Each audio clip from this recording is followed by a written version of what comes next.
Donc je suis enseignant au lycée Chaptal, qui est un lycée professionnel à Amboise. Donc je suis enseignant de construction mécanique en bac pro technicien outilleur et également en bac pro plastique et composite. Les débouchés sont importants. Voilà, il y a beaucoup de postes à pourvoir, il y a beaucoup d'évolutions également. Dans l'occurrence, nos deux filières plasturgie et outillage sont deux filières d'ailleurs qui sont très proches en fait, parce que c'est des domaines qui travaillent conjointement. Ça recrute énormément. On a du mal à se faire connaître. En fait, les élèves, après, en général, quand ils ont découvert ce que c'était, que ce soit la plasturgie ou l'outillage, ils accrochent. Mais encore faut-il que le recrutement soit bien fait en amont. Et bien qu'en fait, c'est pas connu.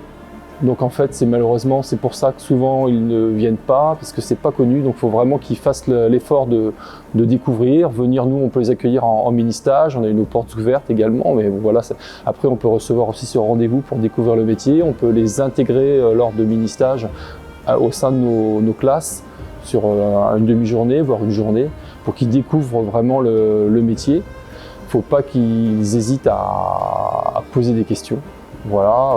Après, c'est un métier qui est très peu connu, que ce soit fille ou garçon. Il y a vraiment des profils qui sont tout profil recherché dans les entreprises. Voilà, à n'importe quel niveau hiérarchique dans l'entreprise, que ça soit au niveau bac pro, au niveau BTS, c'est vraiment très recherché. On a des profils de personnes aussi très diverses en fonction des techniques, parce que par exemple en plasturgie, on a des techniques qui vont être très manuelles, comme pendant les métiers du composite, alors qu'il y a des disciplines très automatisées avec l'extrusion, l'injection.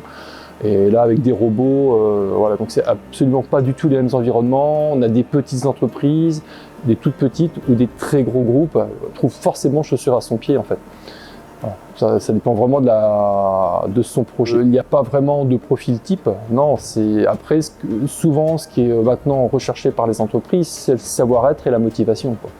Après, que ça soit un garçon ou une fille, ça n'a aucune espèce d'importance. Même après, elles sont tellement peu nombreuses, les filles, qu'elles sont d'autant plus recherchées. Voilà, parce qu'en plus, elles ont des compétences souvent reconnues au niveau de la minutie, de l'organisation.